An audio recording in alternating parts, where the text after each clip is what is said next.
All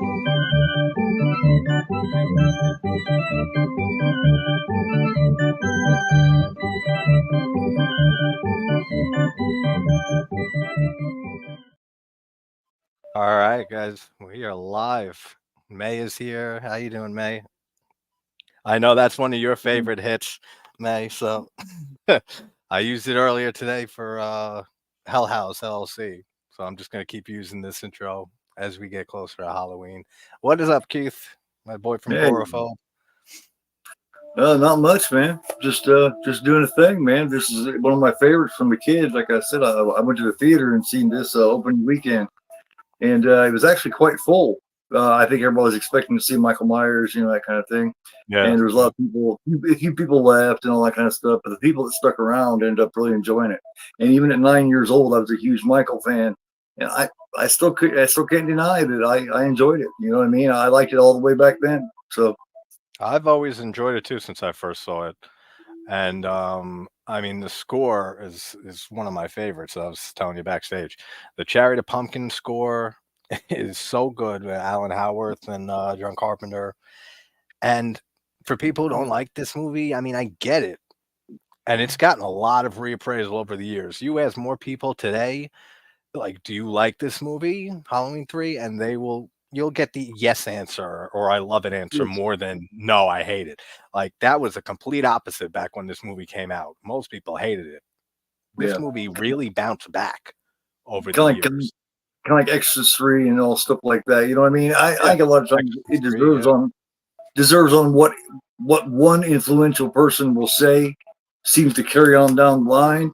So the same way that one influential person, and everybody disliked it because they have Michael Myers in it. And now, about the last 10 years, you get that one influential popular person saying, "Hey, after all these years of checking it out, it's great." And then everybody rewatches it, and then they realize that it is.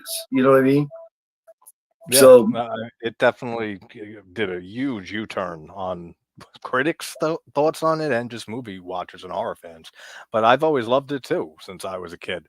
I used to wonder, like, when I first this Halloween now coming up on Thursday is going to be 30 years since I saw Halloween for the first time in my first horror movie. And shortly after that is when I started seeing 2 through 6. Those are the ones they would play on like AMC or USA. And Right. I've always loved 3. I was a little confused, like most people, when I saw Myers isn't in it, which he is, because they play Halloween on the TV for Tom Atkins, and you see Myers coming down the stairs from the original Halloween. So I always pointed out and said, well, there's fucking Myers, all right? So shut up. This movie is excellent. And I mean, the Tom Atkins is a absolute legend. Everything that he's done, I love Tom Atkins. Who doesn't love him? And I always think you might know the girl's name, his love interest here, and her father's killed by the Silver Shamrock. Ellie, played by Stacey Noken. Yeah, that's Stacey. Yeah, Stacey Noken. I never remember her name, and she's a very good character. But then it gets confusing because when we start and we get to it, I'll bring it up again. But she turns into a robot at some point. They turn her into like. Now, I always wonder, was she always a robot, or did they get a hold of her and turn her into one later in the movie? Because I lean towards the latter, but it would be cool if she was a robot the whole time. But she's acting completely different when she's like that, like real different. So, I mean, that's why I always kind of think the latter, that she just got turned into one. But it would be cool either way. Well, he was out. Oh, I think he already had. He was out. He already had a new one of her in the making, I think. So that could be it. That could be, that can explain it. They were working on her. I don't think it's the same her at all. No. I think the actual her is dead. They killed her. They replaced her. Then they replaced her. Exactly. Same thing it was going to do with him. That's the way I've always leaned, but it is fun to think of it the other way. I'm like, if she was put in as an agent, like on the inside to help him and get him there to help Conal Cochran's plan, which Conal Cochran is what a great horror villain that never gets talked about.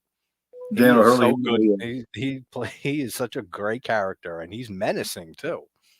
He is, man. This I like how this harkens back to like the just turn the music down a bit, so because I can hear it. It's still the. It's because I got it sitting right here close to it because I can't move this over. Hold on. May, are you going to watch along? Or anybody in the chat? If we'll drop timestamps as we go. But if so, let us know, and I'll do a 3, 2, 1, go, like a minute or so. Everyone's saying hi to each other. Awesome. What's up, Pat? How you doing, brother? Great time earlier today with Pat watching the Hell House LLC. Can you still hear it? No, now I can't. No. Cool. Yeah, it was just sitting right beside it because I got this community of chords all here together hanging out. So I know you get all your collector stuff out too. Yeah, that takes up the space. All right, May is ready. All right, you're ready, Keith? Yeah, give me just 1 second here. Yep. Yeah, you're gonna have to. I can still hear it too, so you're gonna have to lower when the intro scene plays. Well, once it gets off of this, I yeah, then it stops playing. Okay. Yeah, it's the loading screen.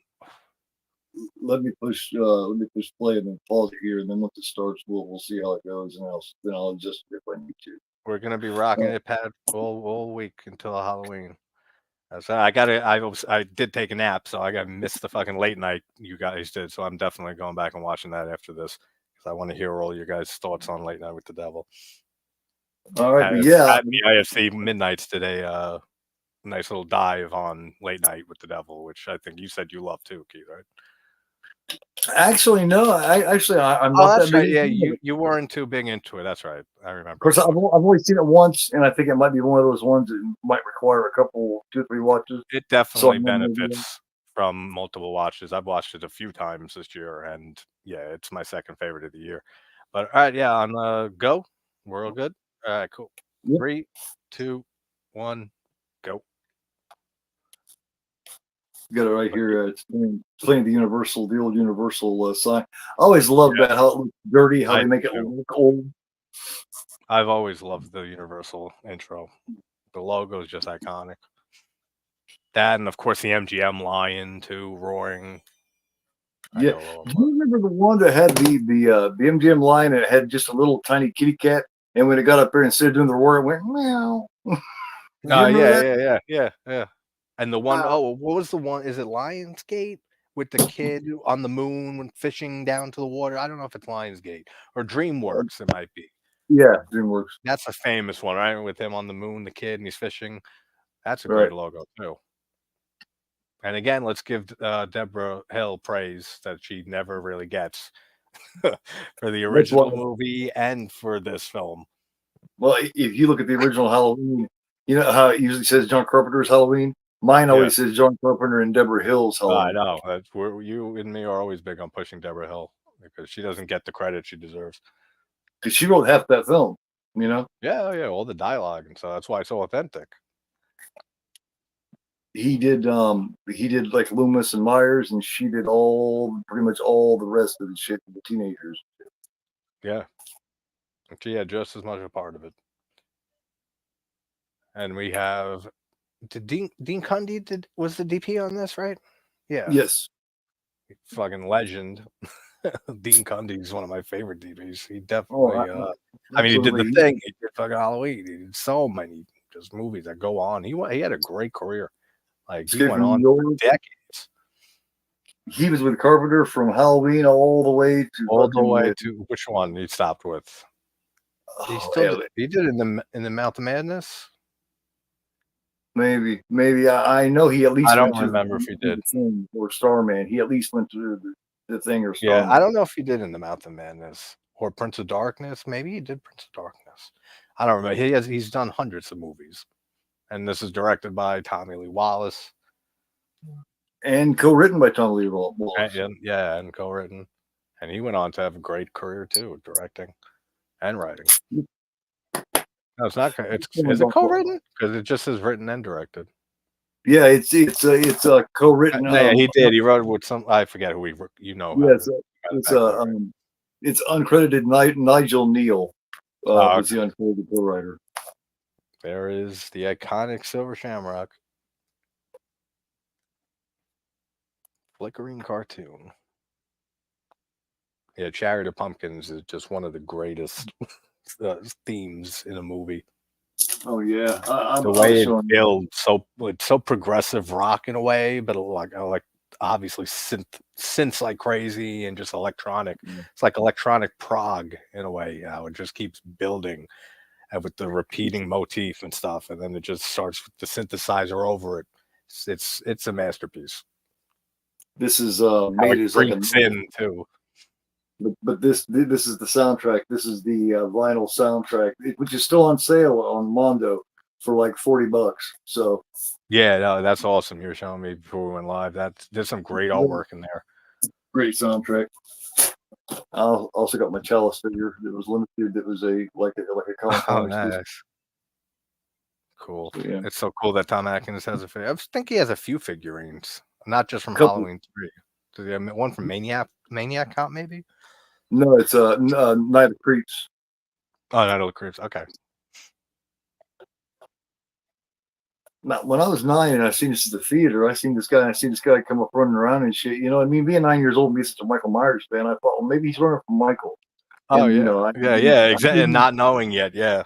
yeah, because you got to think, no one else had seen this, so no word had come out yet. Like it came out Friday night, I seen it Saturday matinee, so we didn't, Yeah. There was no, news back then, internet, nothing. You ain't hearing it, right as it comes out. You're just going into it and thinking, all right, another Halloween. And I'm kind of glad because I may never have seen it as a kid if I'd have known that. So I'm kind of glad. I'm kind of glad I didn't know, because being 9, I'd have been like, oh, I don't want to see that with Michael Myers. But I'm glad I did. Yeah. Yeah, I know people that hated this movie when they were kids, when they first saw it, then went to love it. I know people who hated it back then and still hate it today, but I know a lot more people who loved it back then and loved it more and loves it even more today. Yeah. And yeah, it's just one of the greatest soundtracks. Hey, what's up, Waffles? One of my favorite freaking channel names are Waffles. It's great. How you doing, brother? Good to see you. Happy Halloween season. Check out the old El Camino, man. Yeah. I that whole scene at the El Camino stuck out, but it did. And we have a cameo in this movie from Dick Warlock, rest him, right? And he plays one of Conal Cochran's robots that Tom Atkins kills. Which does a great job because I mean, look how robotic he was as Michael Myers in Halloween 2. Yeah. So he was already ready for that. I don't think a lot of people know that. Unless you're like a big Halloween series fan or Halloween 3 fan and stuff. I don't think a lot of people, just casual people who watch the Halloween series, know that that's Dick Warlock in this movie that played Michael in 2 and what's it in 4? No, that wasn't him. Was it? Who played what other film did Dick play in? Was it 6? I'm not sure. He did stunts on most of Carpenter's earlier stuff, but I don't know as far as being in the film. This might be the last one that I'm sure about. Now I'm like looking it up because I don't know why I'm thinking Dick Warlock did 2 Myers movies. Halloween 6. I don't know why I'm thinking Halloween 6 for some reason. Oh, I mean, I know stunt wise he did a lot of horror work. No, that was Wilbur who played Myers in 6.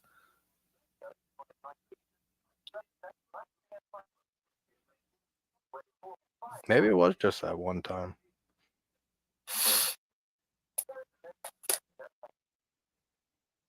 This guy not knowing, he just sitting around just taking care of the shop for the night.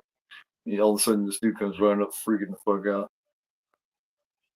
Yeah, no, it is just Halloween 2 he played Myers. Maybe I'm thinking 2 things because he's in this, and that's why I thought 2 movies that you see him. And you get a lot of the same movement. Yeah, because Wilbur was part 6. So one of them played him twice. I love this commercial so much. As annoying as it can get. Maybe Shanks did. Yeah. Maybe. Yeah, you might be right.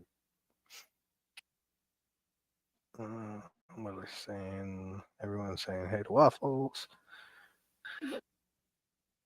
When are we getting some haul videos? Yeah, Waffles, when are we getting some haul videos? And we got an answer. I got Soon. tons of them. They will be coming. I got tons of them coming up, but I don't know if I'll ever do them. Yeah, there's so much shit that I wanted to still have to do. You know, I could do them from like one a week now from now to January or February, but I don't think I ever will. Yeah. I don't do too much on the channel anymore. Except for join folks like you. You know what I mean? I still do that stuff a lot. I'm glad you're still doing that, man, for now. And you put up this Ranking Evil trailer. I gotta still watch that. I'm glad you put it up and you're gonna do it. Yeah, I've got the whole next episode lined up, man. Nice. Waffle says I have about 4 videos in queue. Nice. I love that. That's the stinger. Yeah, that's the stinger for this version of the stinger. Yep. Here it comes in. Dad of the year. He got those masks. No, we got better masks. We got the Silver Shamrock mask. Now that's something I would never be able to do. Even as a kid, I was never able to do that. I always had to show, you know what I mean, just appreciation for it. I wouldn't be like, oh, I got a better one. Oh yeah, absolutely. I would have been just as thankful too for those masks. I'd be like, all right, I can be 2 things on Halloween. I keep switching the masks out. Just to keep them hurting somebody's feelings. That would be my thought process. Just to keep them hurting Dad's feelings. Yeah, exactly. There he is as a real little boy in this. This is before he ever did River's Edge or Near Dark. Yeah. And Tom Atkins is just a Nancy Loomis is so good at playing that bitch, man. She is so good at it. Oh yeah, definitely. She's great too. Everybody does such a great job in this movie. Which is another thing that the acting in this movie, I think, is leagues better than a lot of the later movies in this franchise. Oh God, yeah. Halloween. This is my second favorite Halloween movie by far. Me too. Yeah, by a country mile. It's Halloween, and then it's Halloween 3, and then it's 4, 6, 2, 5, and then Rob Zombie's H2, and then the rest you can keep it all. How you doing, Synth? If you want to watch along, just let us know if you're watching on something. We can give you a timestamp.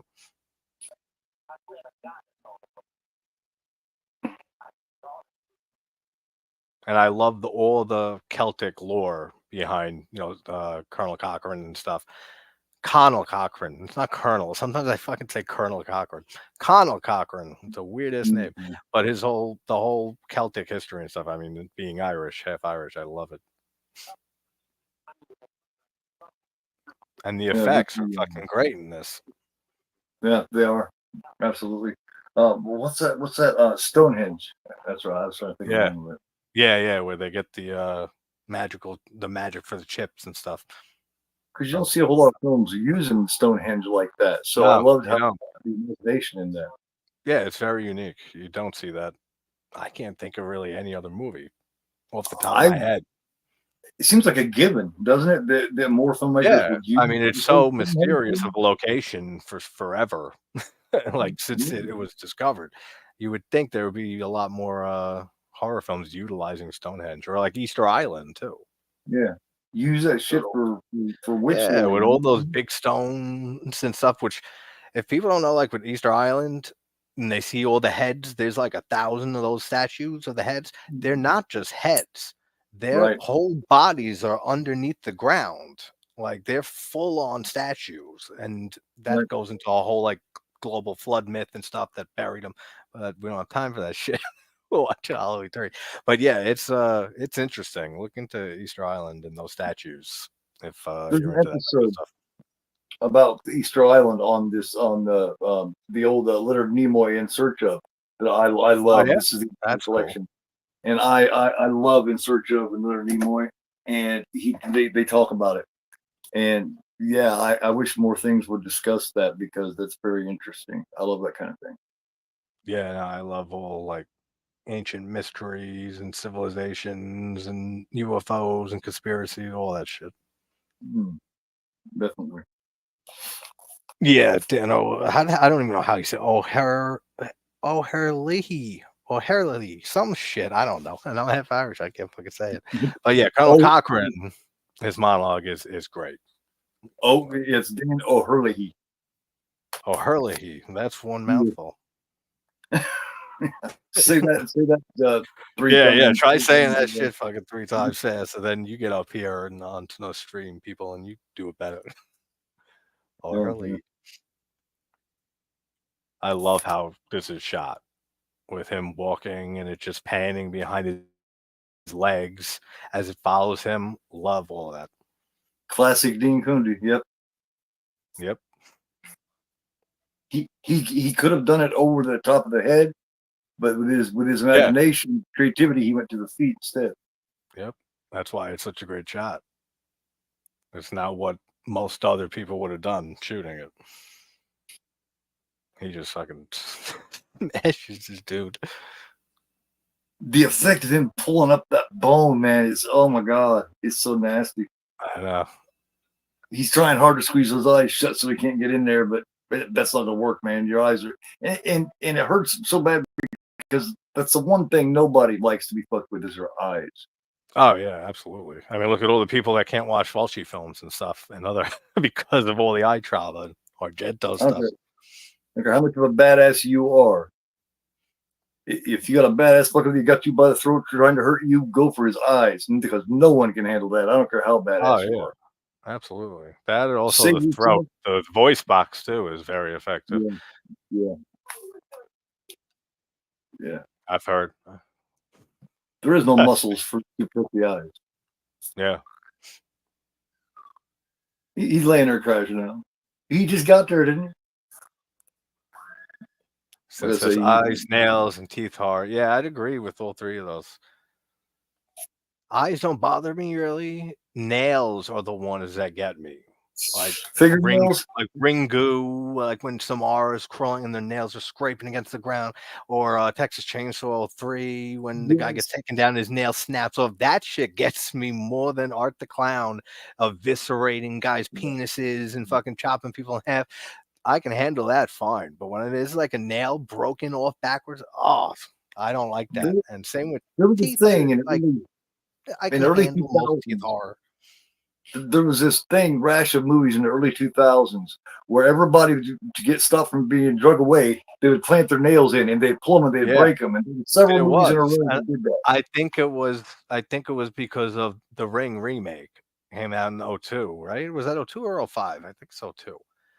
Yeah, because the Ringu was from 98. So I think it was because that was so effective in Ringu. In the Ring remake. Then Texas Chainsaw, they did it the next year. Then there were a decent amount of other movies that did that and traumatized wall and shit. It's just like, oh, do we need to have that? And the guy, I love how the guy goes into his car and douses it himself gasoline, just lights himself up. The effect later when the old woman who's thing and she's fucking with the mask and it shoots her in the face, that looks fantastic. That is such a great effect. Yeah, that is such a great effect. That effect and then that kill doesn't get enough credit. I have taken care of fucking with things like that ever since. When I'm messing with something, I'm always like, yeah, right. You never know if some magical power from Stonehenge is going to shoot out and rip your fucking dent your face in, and it's done so well. And then the bugs coming out of her, and it hit her right in the mouth too. So yeah, and her mouth is like caved in, and it looks fantastic. The mouth it should have hit was little Bud. Yeah, little kid.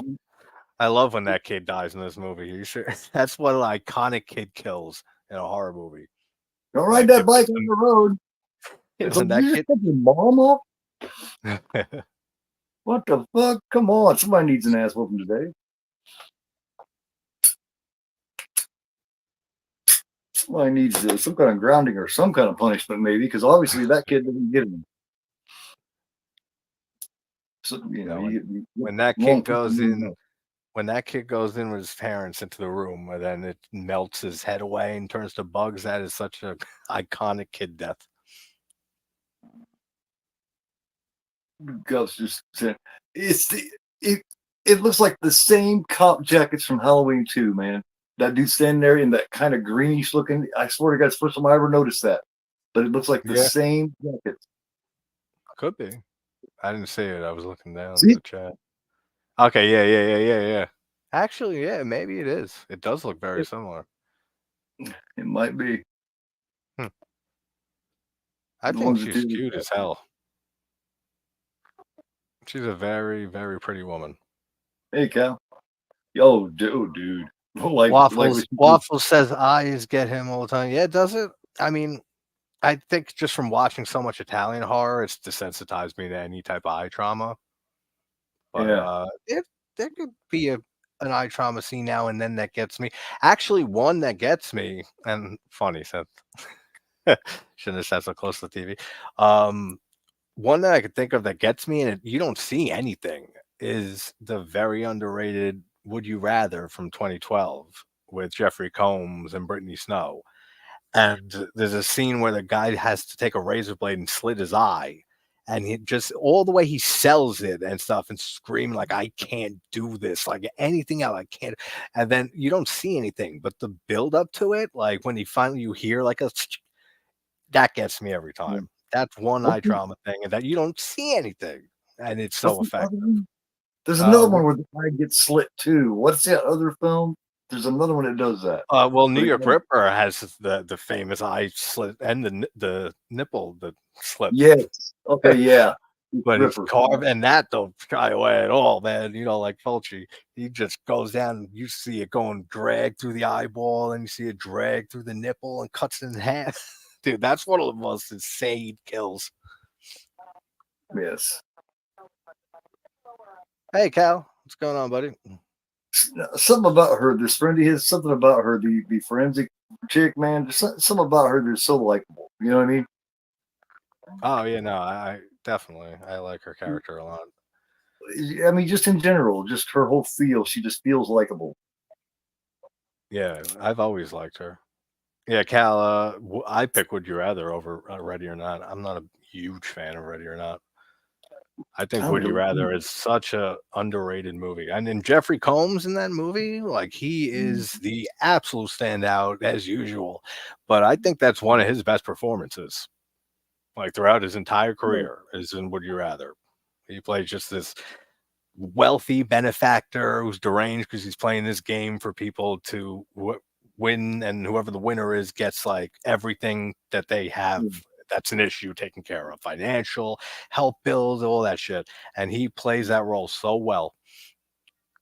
Oh yeah, and from what I hear, I was talking to Ninja about this the other night or the other morning when we were talking, and I've heard he's such a likable, nice guy too, in real life actually. So yeah, they think he's such a nice guy. There's many shots of Halloween of this. There you go. Yeah, exactly. There's a few. There's now, then there's later on when Tom Atkins has the mask on when they leave him in there. What's up, Daniel? Yeah. We have Victor's from 79. I feel like I've seen that, but I can't remember. I know the name. I can't remember. Gotta add that to the rewatch list. Love Darkman Part 1. Darkman I remember seeing. Yeah, I got the Victor right here. It's a pretty good one. Oh yeah, From Beyond is fantastic, Daniel. From Beyond is so underrated compared to Reanimator, and even though Reanimator is for me one of the greatest horror comedies ever, like with Evil Dead 2 being number one, From Beyond does not get enough credit. I feel like it's in the shadow of Reanimator because it was always like the follow-up by Gordon.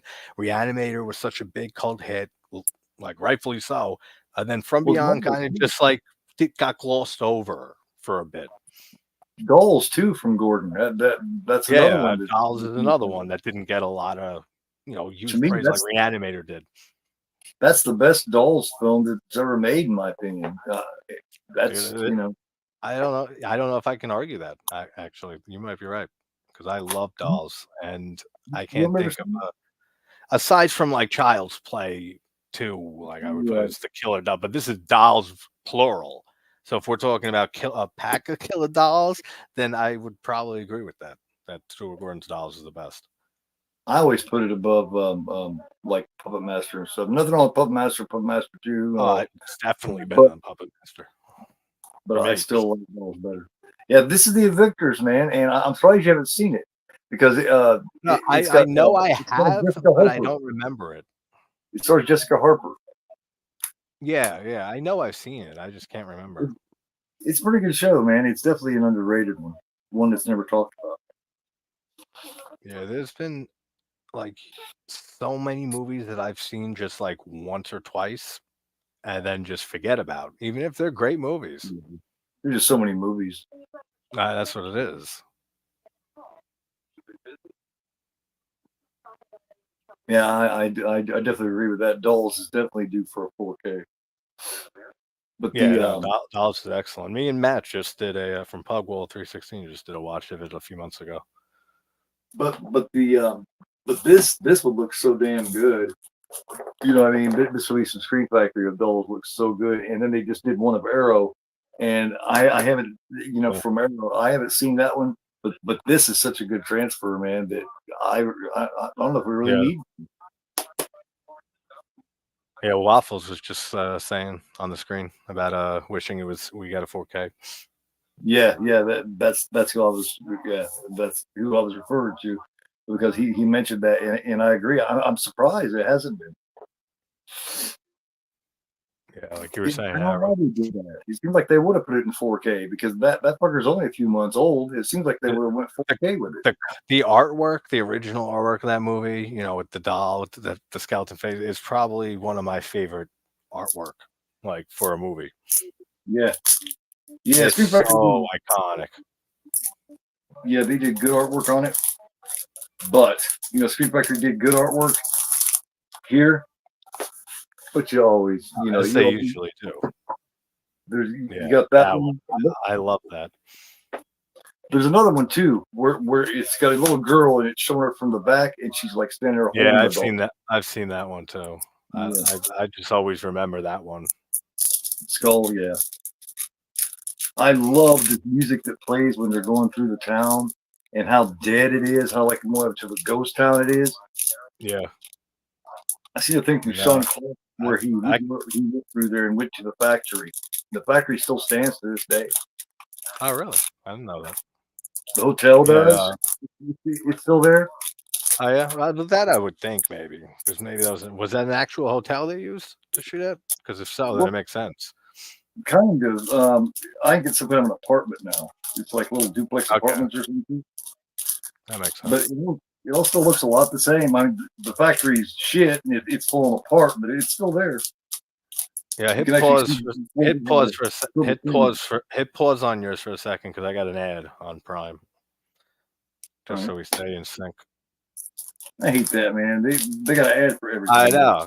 Yeah, exactly. Prime you subscribe to Prime and you would have no ads. Now there's like another tier to upgrade to get no ads. Like there's only one that they throw in the very beginning and one in the middle of the movie, pretty much, or like in the start. I always wondered how long it would take them to start sticking commercials into things, and that's basically what it is. It's fucking commercial. Oh, absolutely. That's the only way I have to see commercials anymore. Really, I hardly ever watch regular TV.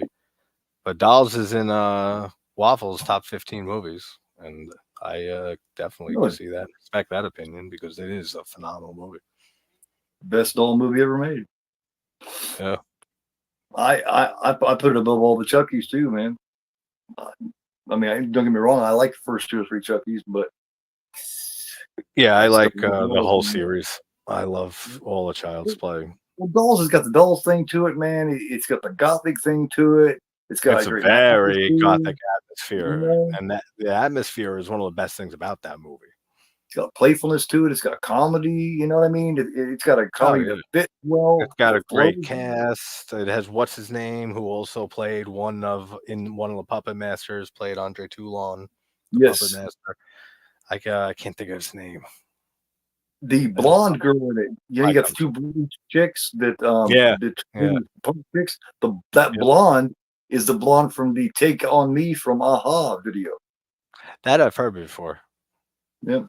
That's a fun little tidbit. That's Dolls was filmed it. Actually, Waffles, when I had Charles Band on last month, we talked Dolls briefly because we were mostly focusing on Quadrant, the new movie of his new production line, the pulp noir stuff. So we were mostly just talking that, but I got in a few questions about other movies or other things came up that he brought up. He really holds Dolls as one of his best films that he's produced, and anything like that. Like, he really holds it up really high. Well, you got and I said I can absolutely agree because it's excellent. You know, you mix him and Stuart Gordon, man, you're gonna have something special. You know. Oh yeah, I mean, this Castle Freak is my favorite full moon picture. Oh, yeah. Because I mean, it's Stuart Gordon, it's Jeffrey Combs, and Barbara Crampton. I think the three of them together, are just like a triangle of perfection in horror. I seen Barbara Crampton in a very new movie, a Shutter original, Little Bites, that I did I gotta check that out. I haven't seen it yet. And she was in it, and god damn, is she aged well, man. She still looks great. Dude, she looks fantastic. She looks so good. Like, I think she might even look better now. Like, as she ages, like, she just looks fantastic. I've tried reaching out to her. She knows, she's aware of the channel. I know that. So it's getting a message through and getting it answered. But that's one of my horror like Moby Dicks, like, to get on, like, it's Barbara Crampton. That would be one of the few instances that I would have a little bit of starstruckness, like having her on at first, like, definitely, because I don't get like that really. But if you throw Barbara Crampton on in front of me, then I'll be stuttering and shit for like the first few minutes. First time I ever seen her was in Body Double, where she's riding some dude when Craig Watson comes in, and he catches. She must be his girlfriend because she's looking for another guy, and she just sees him and goes, and he just turns around and leaves. She's so funny. She could play anything. She could be funny as hell. She could be so dramatic, and is so good with like emotional scenes, like Castle Freak arguing with Jeffrey Combs about the kid that they killed when he was drunk driving. All of that, like, she really can do anything. Yeah. Here's their family with their little shithead kid. Is your ad over? You didn't tell me. Oh shit! Yeah. It just ended. I'm at the part where they're still going through the town. What timestamp? 26:40. 26:40. I am at 26:40 and now. All right, press play. Okay, you see him driving? Yeah, they're driving to town. Okay. I feel like a goldfish company town. Yeah, it all still looks a lot like this. Well, about 3 years ago when he did the video. Well, no, that last one I seen was not from them. It was from Grim Life Collector or something like that. The couple. I love how it's filmed. Like, this whole town, it looks so eerie. Like, you see a town like that and how it looks like and how it's shot here, something sinister is going down in this town.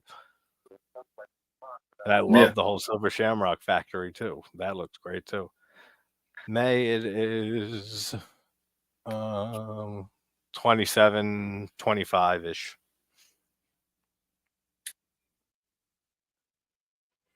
Yeah. I think she got kind of caught up too, because we were you said pause it, and then we started talking, and you forgot to tell me. Yeah, I know. We were talking about whatever other movie came up.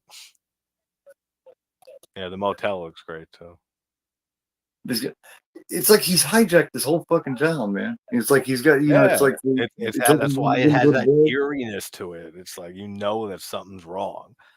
Like And then you then he start forget to pull seeing like the cat the in. people that work for him and stuff, and his goons and robots and shit, and they're Yeah. weird as hell. So it's just like, and then they meet this like friendly ass dude. Yeah. It's like then you forget to pull the cat in because if the cat's even caught out after this time, you know what I mean? Yeah. It's like don't forget to get fluffy. You remember what happened to Myron? Oh yes, dear.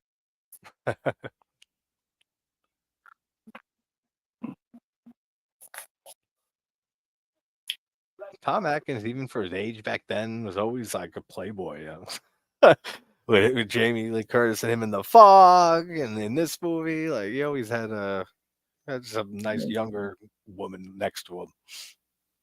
Oh yeah. It's like at least character wise, he had something about him. He had that swagger. You know what I mean? Yeah, They, absolutely. like when she says, "Where do you want to sleep, Doctor Challis?" Yeah, that whole scene's great. That's a stupid question. That's a stupid question. And she knows where he wants to fucking sleep. Come on. Oh, absolutely. And now, when they see this car driving really slow, that's a nice little nod to the original Halloween of Michael driving, and showing his perspective. Yeah. This guy. He reminds me of the car salesman guy, Violet Beauregard's dad in fucking Willy Wonka. That's who he comes off like. Oh yeah, I can see that for sure. He has that just like super happy, like not a care in the world, and you want to know why, so he annoys you immediately type personality. Yeah. Like, why the fuck are you so happy? Something's up with you. It's just how he comes off. Right there shaking his hand. Hello, buddy. Yeah. He's like, all right, man. Okay. There she is, Marge. Doomed. Yeah. Have a pleasant stay indeed.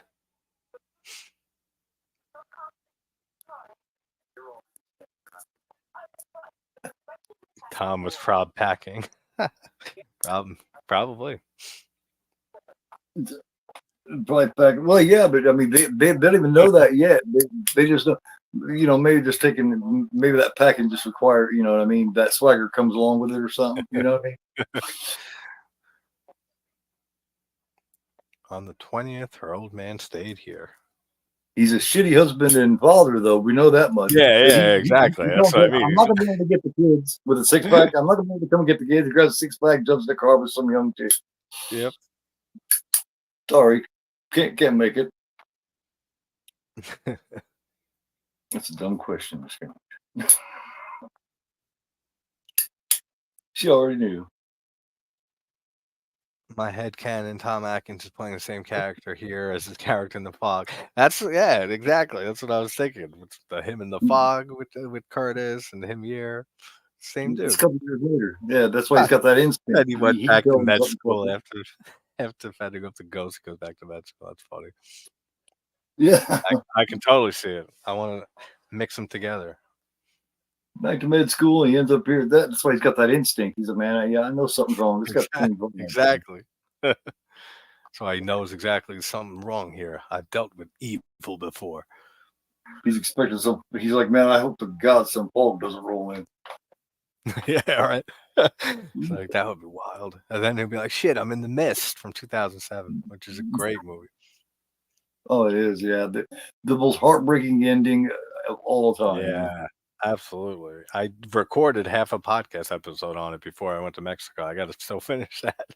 I was like halfway through the movie. But yeah, I said it in there too, and always do. It's one of the most gut-wrenching endings. So much so that Stephen King praised Arabon and said, I like it better than my ending. Like, if I haven't read the novella in a while, but I remember the ending being like they're just driving, and then they hear like a radio broadcast that says maybe there's help somewhere, and it like gives them hope, and then it ends. So much better in the movie. So much more disturbing. That's and then you get the other part of the population. That's the ending is why they don't like it. You know what I mean? So yeah, exactly. If you lined up 10 fathers, it'd be interesting to get all their perspective. Well, line up 10 fathers and ask them about that ending. I mean, I love it, and as a father, I mean, I couldn't imagine. Right. Like, that's why it's so effective, because it's like, imagine putting yourself in that guy's shoes, and you have to shoot your kid and the girl you like a little bit, and the old woman, right? And then there's another Right. person? I think it was Yes. 3 and him, or Yes. it's Dale from The Walking Dead, right? Yes. Yep. Yeah. He's in Now there too. shoot all them, then you get out to die because there's no more bullets, and then help arrives. Dude, Just I would run at the military and have them shoot me dead on sight. Like, that's the first thing I would do. keep from After being. killing your own kid, get out of here. I would be Like, done. well, you got to make the decision, man. You either do that or let him be eaten alive. Instead, he showed a lot of balls. He pulled that Yeah. off, and he chose to be the one to get eaten alive. Yeah, absolutely. And then perfectly with the king ending. Like, I'm surprised he didn't write it that way. And then plus, how do you go Immediately back to different, normal life after that? I mean, right? after it, not even just having to kill those people and your kid, going back after experiencing all the events of the movie with the mist coming and seeing those creatures and people getting killed and stuff. How do you go back to living after both of those things combined? There's no way. And as soon as he does it, he finds out that they've fixed the problem, and now there's no more threat. Yeah. I'm It's still didn't write it like that. such a great dark ending. I wonder how long this fucker's been running around. I was just gonna say too. I was saying this guy's he's got all the inside deets on what's going on here.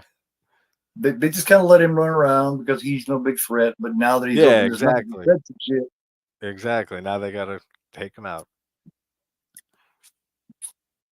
a little too much alcohol in him, got him running his mouth too much. Yeah.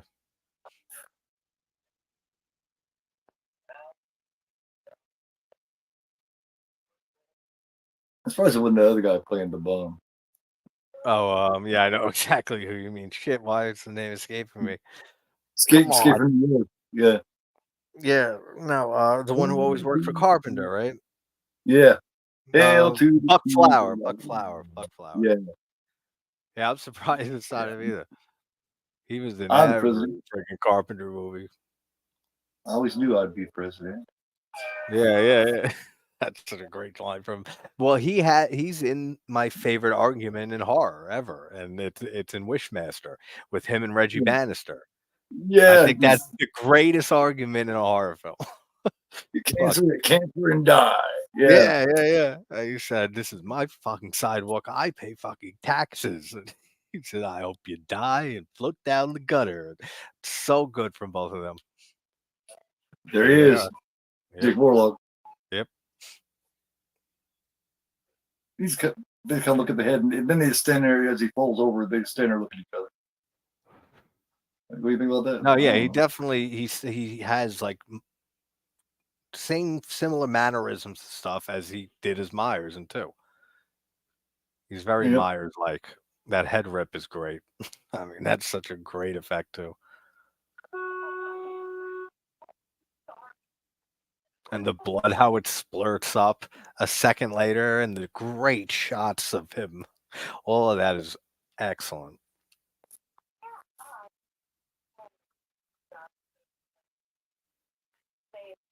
Old bottle of Coke. Wow. Yeah, I love those old Coke bottles. They still sell them in some places. Yeah, they come in from Mexico. They're the only ones with the glass factories. Like, it's all plastic. Yep. Well, yeah. When I was down in Mexico, that's how they gave you the Coke, was through they had the bottle.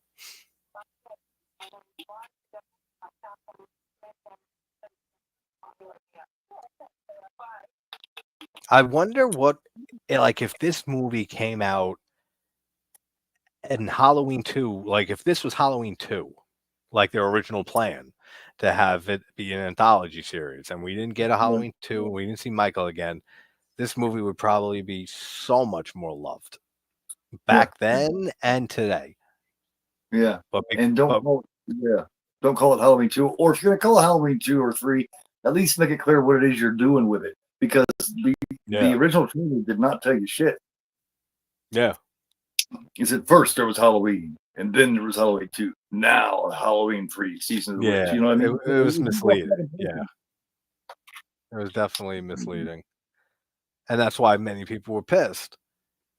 Probably more so than Friday 5 when they found out it wasn't Jason, because at least it was pretty much a Friday film until you find out that it wasn't Jason. I got This so is wrapped up this is in Myers missing completely. So yeah. people probably were more pissed off about this than Friday 5. And what's so weird about it is even at 9, I didn't really give it that much of a thought after about the first 10, 15 minutes. I didn't really give it a thought until after the film was over because Yeah, I was so much into it. I had become into it even at 9. yeah, So yeah. I didn't really think about it. It's a very surreal movie. The way that it's shot and just the story alone too, that it has Right. like this nightmarish, like dreamlike feel to it, almost like Phantasm. Speaking of Yeah. Coscarelli earlier, like well, very much in that vein. It definitely stands out compared to like it's totally different than Halloween, the original Halloween. Yeah. There's similarities, but it's definitely a much more surreal movie. This is one of the mask she messes with coming up soon. Yeah. People were, you can hear them sitting around bitching and shit. You know what I mean? Oh, absolutely. Yeah. Because the place is packed. I mean, like I said, this was the second day. It came out on Friday night. On the 22nd, I do believe, of October. And Mhm. the very next day is when I went, was the first matinee. So most people had not had a chance to hear that it didn't have Michael Myers. There you go, Tom. See, Tom's not fucking around. Well, he is fucking around, but you went straight for that movie. Oh yeah. Like here, let me hit this for a minute. uh, where are we at in chat? Yeah. My uncle said he saw 3 in theaters, and people were like, "What the fuck?" Yeah, I'm sure. I can imagine it. If it was just called Season of the Witch, it would have been loved at the time back in the 80s, 90s. Everyone hated this movie. Even oh yeah, no. I mean, I see why they didn't call it just Season of the Witch, because you have Romero's film from the 70s. That season, it was 70s, right? Plus, there's afraid, yeah. Yeah. Plus, And then there's another Season of the Witch too, right? There's a few well, movies called that. I think what they were thinking is let's just use this. Let's get them into the theater, and once they see it, they won't Yeah, care that it's not. They'll appreciate it for what it is. that makes They sense, and it miscalculate. backfired. It backfired on it pretty heavily. Miscalculation, yeah. Yeah, They figured it wouldn't matter. Once they got in there, it's so good, you know what I mean? They won't care. But yeah, that was a miscalculation. yeah. Waffle says his uncle and people were cursing, throwing shit all over the screen. That's funny.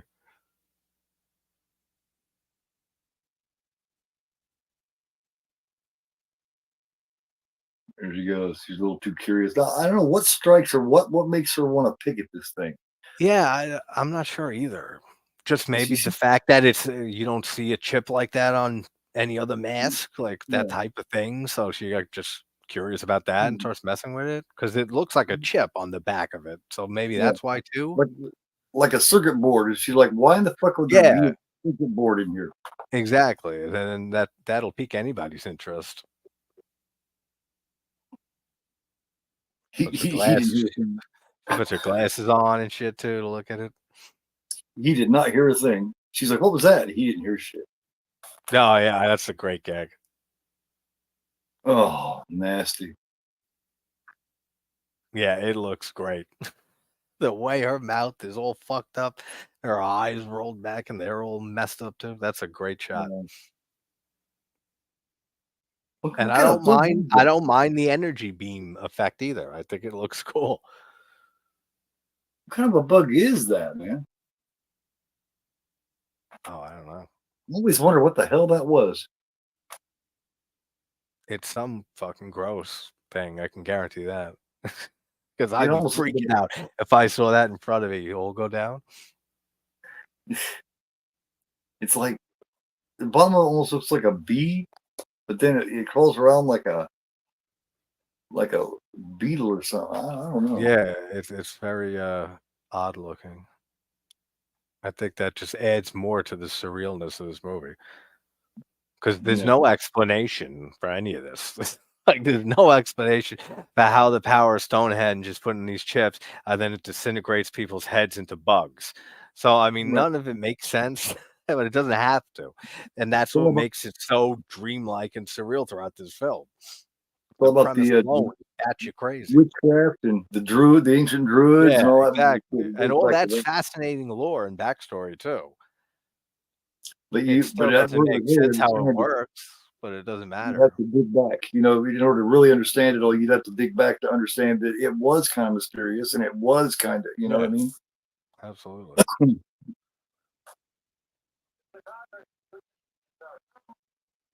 It's as soon as they heard there was no Michael, it was boo, 0 stars, F minus. Yeah, exactly. And it sucks that movies. I mean, look at The Thing, my favorite movie ever. That movie was panned when it came Yeah, out, it and was. then now today and for decades now, it's considered one of, if not for me, the greatest horror film ever made.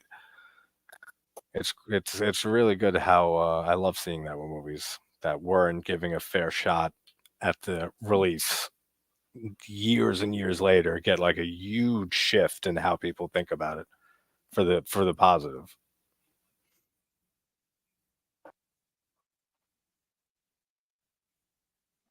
Yeah, let's just go back in here, figure out our plan, which is a bad plan to begin with. Just the two of them coming there to check his shit out. It's such a bad idea.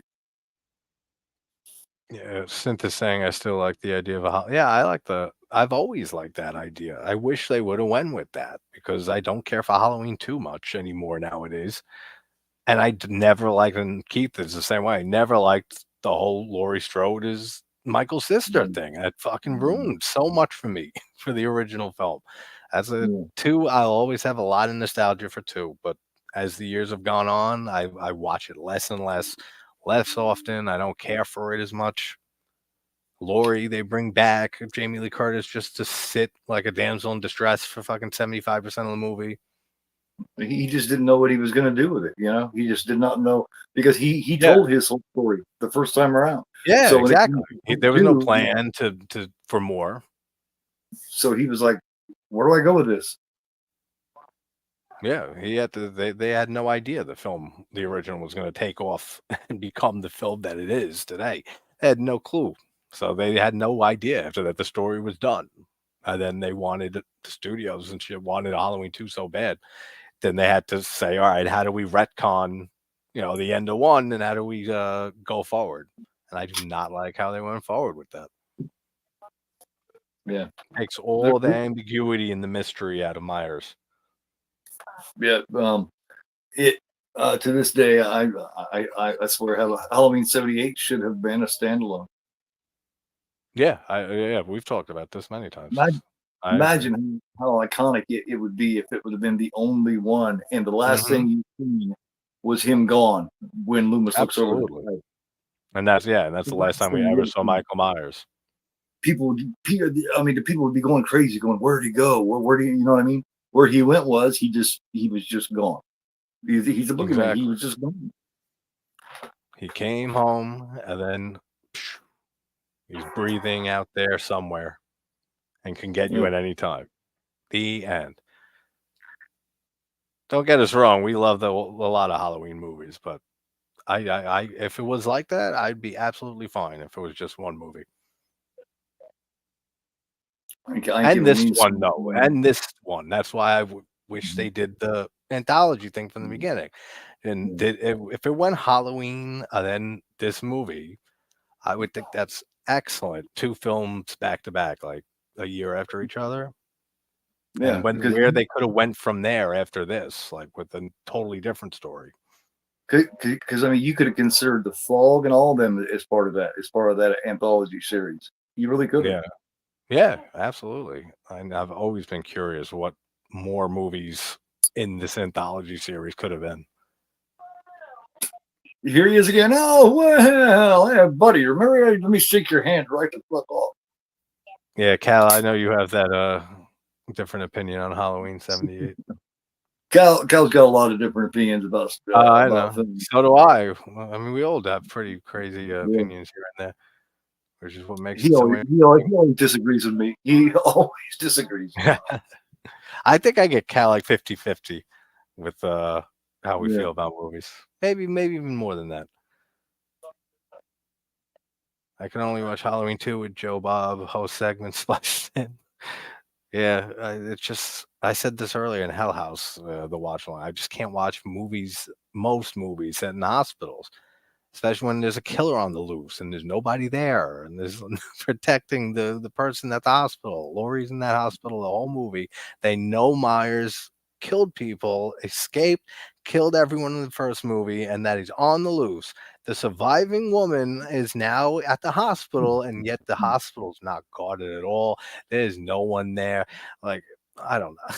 That's where my mind goes with movies like that. But yet with like The first X-Ray, half, too. like and some other slashers, like lower budget slashers that are set in a hospital, don't bother me as Visiting. much. Yeah, they don't bother me, those ones, for some reason. Yeah, she somehow doesn't show any other patients. You know what I mean? Which I know it's set late at night, but there's a full staff. You know what I mean? You got the nurse that's taking care of the infant section. She's down there Yeah. fucking bud in the jacuzzi, and she's not worried about her job. You know, she doesn't give a shit. She shows up late. Yeah, exactly. And the one gets friggin' with the scalpel. That's so stupid. I mean, the knife with Bob, you gotta suspend disbelief for, but it's one of the most iconic shots in horror, him being pinned to the wall with the knife in the first movie. Then Right. they tried to up it, I guess, let's say, or match it, say, let's use a scalpel and lift this woman off like the ground, like multiple feet. I don't know. None of that works for me either. One thing I do like about that is how her shoes fell off first and hit the floor, and then she dropped. I always kind of like that. That is a little clever thing thrown in there. I'll give it that. But the whole idea of it is ridiculous. H3 is trash. What are we doing?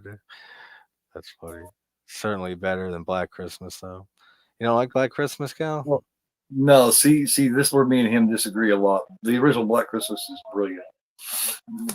I love Black Christmas. I think it's a masterpiece, but it's not a movie I watch outside of December every year. Like, I watch the Atmosphere. movie once a year in December leading up to Christmas. That's it.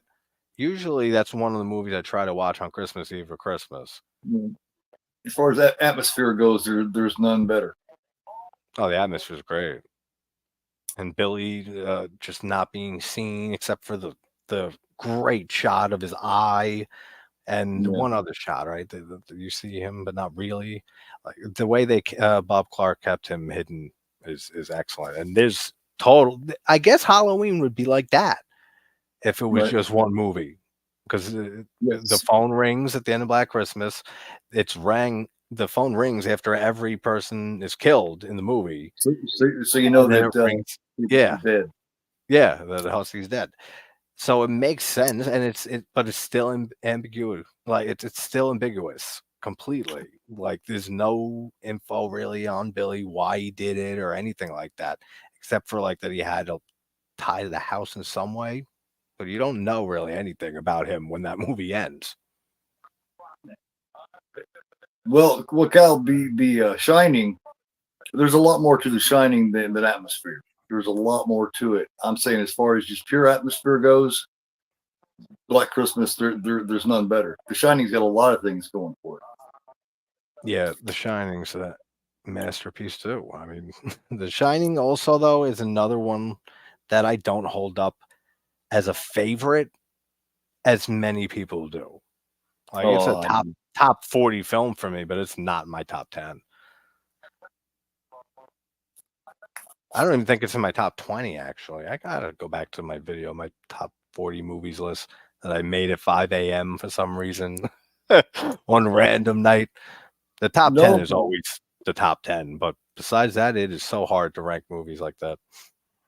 Um, actually, Cal, I do put Halloween '78 over Black Christmas, but Oh, I not as do, far as absolutely. atmosphere. but not atmosphere-wise. I do with atmosphere too. I'm talking about pure atmosphere because Oh, that's I what know. that movie is carried on. Basically, Oh, I Black know. Christmas is all atmosphere. I'm Yeah. saying that as far as that goes, I still think Halloween does it better. it's So see, this is Just where we always go. two very different directing Yeah, styles, yeah. close in some ways and very influential on Carpenter. Black Christmas was, but I think Halloween has a better atmosphere. It's But it's I can it's definitely see your side of it and stuff. Like I said, the atmosphere is fantastic in Black Christmas. it's just better. Halloween 78 is just better all around. It's got a bunch of different things about it that I like. It's the atmosphere of Black Christmas. I'm talking. That's the main thing that I feel about that film, and that's why I Okay. like it. That's Okay, my point that I'm trying to make. that makes sense. You know what I mean? Yeah, that makes sense. That's the big standout of the movie for you. Yes. Yeah. Doctor Sleep way overshining. I love Doctor Sleep. I The wouldn't thing, put it over Shining, but I do love Doctor Sleep. I just the recently thing saw that like a year ago. Cal's mentioning the atmosphere of the thing, yes, but you got that claustrophobicness, and you've got that Yeah, of them stuck in isolation together. and yeah, exactly. Not trusting is your paranoia up the Paranoia, gazoo. All of them don't trust each other after they find out what's going on. I mean, the tension comes from that in the yeah, thing. That and of course the scenes with the thing and all the amazing, greatest ever practical effects. but that's what I always tell them It's about. definitely different types of atmosphere. But see, that's all I got to do is mention one thing about Black Christmas and atmosphere, and Cal will keep going with it. It's like it's okay, Cal. Don't worry, man. Black Christmas, yeah, Black Christmas is a classic. The 2006 remake, actually, I kind of enjoy. Always have. The Yeah, it's got 2019 one different. isn't even a fucking movie, in my opinion. That movie is so dreadful. 2019. The 2006 was shit on for a long time too, and then Yeah, over you're right. over That's another time. one. I think also now, especially since 2019 released, because now everyone saw what a train wreck that film was. They're like, all right, no, we'll take 2006 any day over that film. At least it Sometimes actually that's is what a it takes. remake. Sometimes that's what it takes, man. Yeah. Um, I still have not seen it. I heard enough right the fuck away to know that, well, because I wasn't big on going to see it anyway because we already got a remake of it and it's good for what it is. So I just Yeah. left it. I didn't care for a whole nother one. No, and it had nothing to do with Black Christmas. It was its own weird ass story. It was all propaganda shoved in your throat the entire movie. Everything was awful about that. That's one of the worst films I've seen in the 2010s, the whole decade.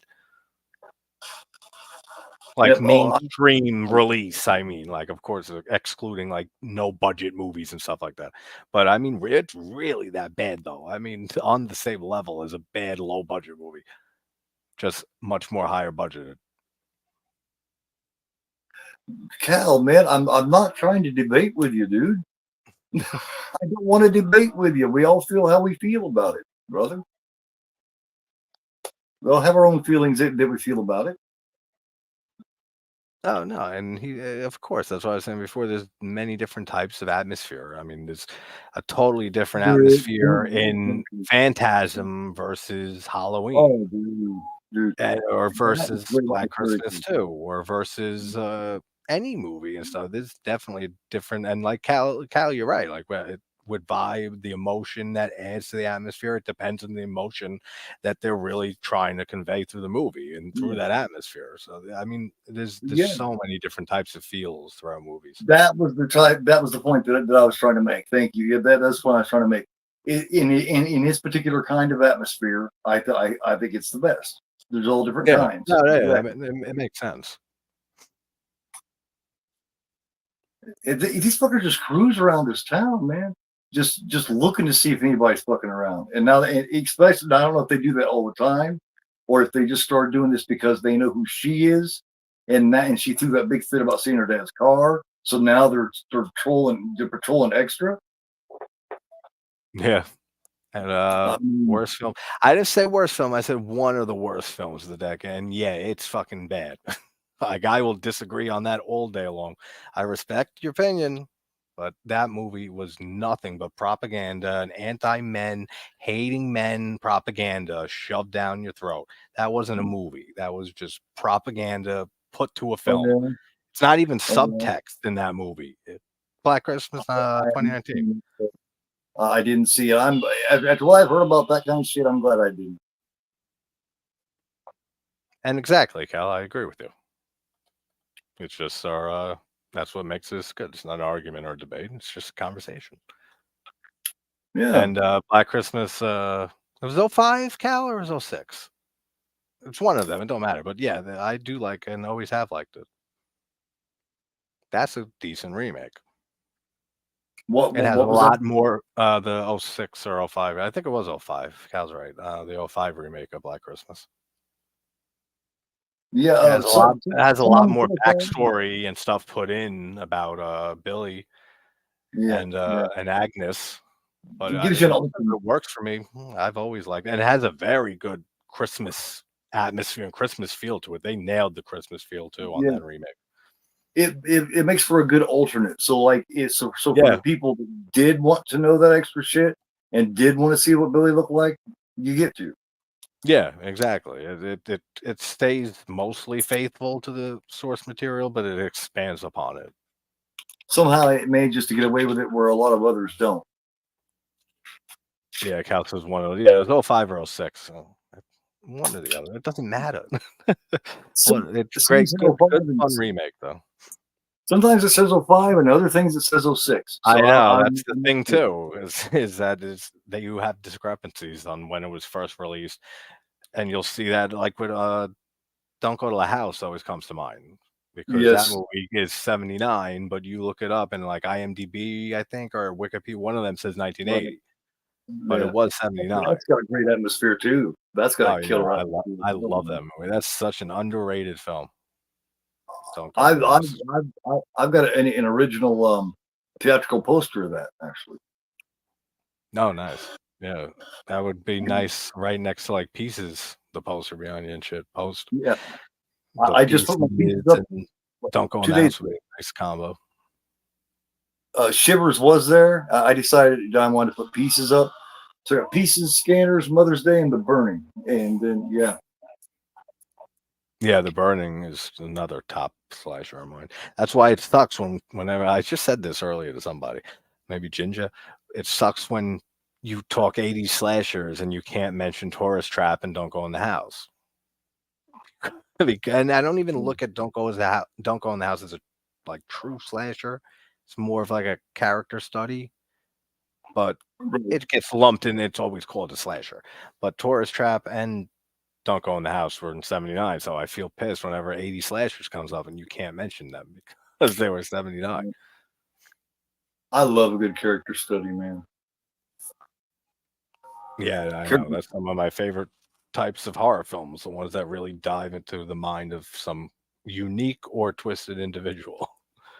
Character studies, man, if you do that shit right, man, it's so good. Well, that's why Creep is my favorite found footage movie. Oh man, that movie is just I love both of them, and I can't wait. We're getting the Creep tapes on the 15th of November, 6 episodes on Shudder. So it's like this is our Creep 3. I can't fucking wait for that. I did not know that. They've been waiting for years to try to do a Creep 3, and I know they kept saying both. It's Patrick Bryce, the director, and the guy, the other actor in the first movie, and Mark Duplass. I've been saying for years they're just waiting for the right script. They're waiting for the right story. Like it hasn't hit them yet what they exactly want to do, and now they finally now it's done. It's coming. That guy is not 2 weeks, 3 weeks. But somehow he is so freaking creepy. Oh yeah. Like he everything that happens to him, everything that happens to him in this factory once he gets there is really creepy shit. Like if you put yourself in his shoes going through this. At this point, he's just like creeping up, like giving up, man. He punched through that one, and then they grabbed him and pulled him up, and he just submitted, man. He's just done. Look at him. He's just limp. he said, "Fuck it, man. I Oh, can't win." the strength that they have it really comes through well in the film, the way that it was shot. Like, they're both Like, acting great here, and it really looks like he's about to smash his head together. yeah, I mean, it took so much out of him just to kill one, and then two more come walking up. He's just like, And then the goo, he pulls at the wires and shit. Cal, that's a 50-50. I agree with you 100%. I think The Burning is better than the original Friday. Any day, I would watch The Burning over Friday 1. Any day. I love The Burning. I love the original Friday, and I love Friday too. I'll just put it that Oh way. yeah, 2 is my second favorite. 4 is my favorite slasher ever made. I love all three of them. The original Friday is completely different than the rest of the series. Oh It's got yeah, that's got a great it's atmosphere got too. it's got some giallo aspects to it too. Definitely. And what's cool about it is when it shows you finally shows you who the killer is. Usually in a giallo, you get to see the killer earlier on in the movie. In Friday, you never see the killer until it's shown that she's the killer. Yeah. You don't No, see her exactly, earlier in the movie. exactly. Yep. You That's never why see her I face until that then. that's why it's real surprising and stuff and especially people who knew Bessie Palmer like back then when it came out, like and knew her as a a well-established actress at that point. I'm sure that was a huge shock to a lot of people going in because you're right, you don't see her until the end. And then when Betsy Palmer gets there, and then she just starts acting nuts. It's like, She oh does shit, I didn't expect this at all. she does crazy like nobody else. Yeah, I agree, Cal. Like, They're all even great. though They're all great. 2 over the years, 2 became a favorite, like my second favorite, but I always used to hold that same kind of thought as a kid growing up, just because maybe I like Jason with a hockey mask and stuff. But I felt the same way. I feel like around 3 is when it started hitting its stride, and that was 3 was like a perfect setup for 4. Pam ain't do shit.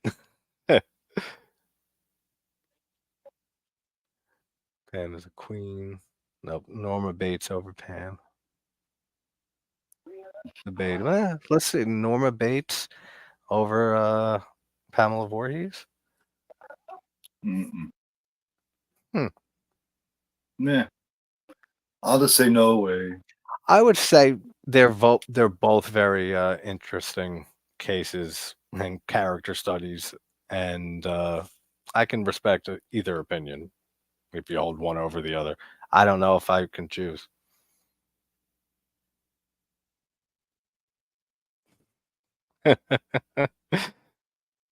Isn't even going steady with that damn. You guys are so funny, May and Cal.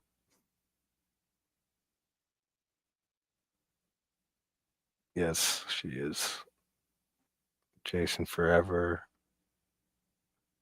Olivia Hussine, Vera Farmiga is Nora Bates. Oh yeah, I Yeah, mean because both of them like did you an look at excellent Cycle job. 4. You talk about a movie that's underrated. I think Cycle 4 has done so well, man. Like It's not Olivia my Hudson, favorite, but she went outside her it is a great fun entry. well, she went outside her wheelhouse to play that kind of character because she always Oh played yeah, this, Olivia Hussey did. no, it was So a and she very did a great job. against character role for her typical character Mhm. for sure. And I mean, Henry it's not Thomas did a great young yeah, Norman. yep.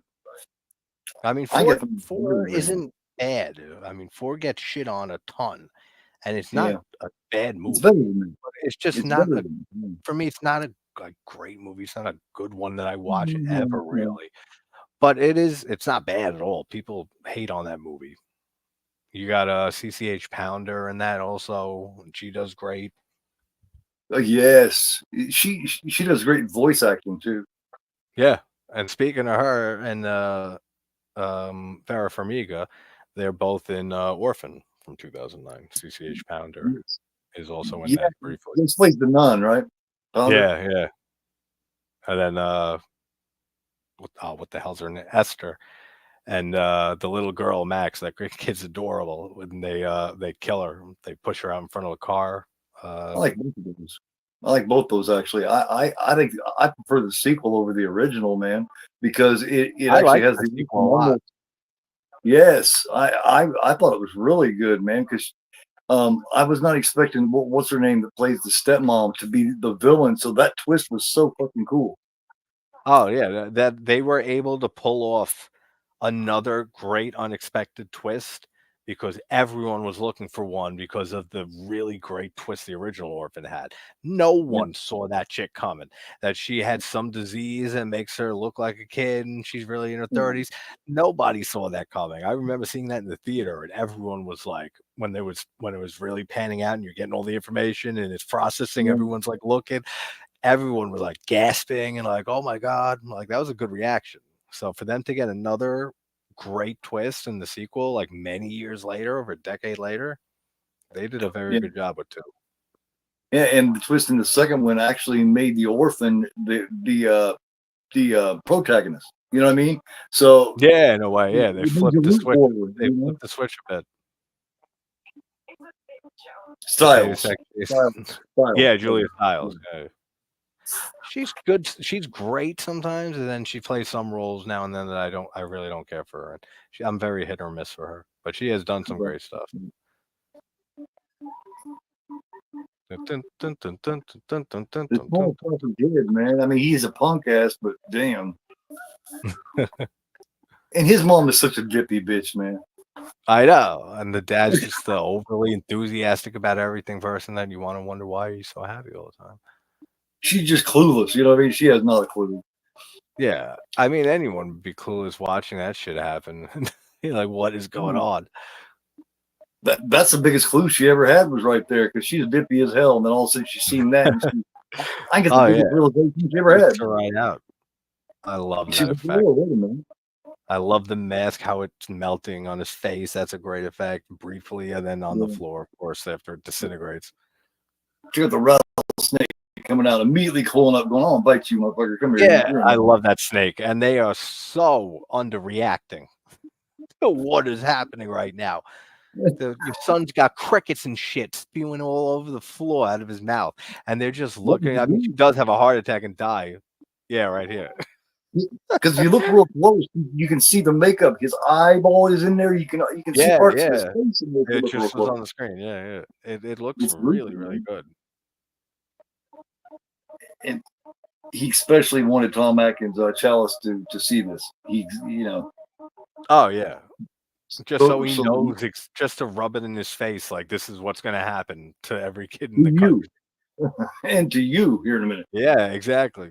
Put this mask on you. We're going to turn Halloween on for you. It's Enjoy cool, the man. original film. To give an illustration of what's about to happen to you to somebody like that. Oh yeah. Cal Well, they says, did. Roy Burns. Roy Burns from Part 5 sounds like he was in adult films. It does have that type of ring to the name.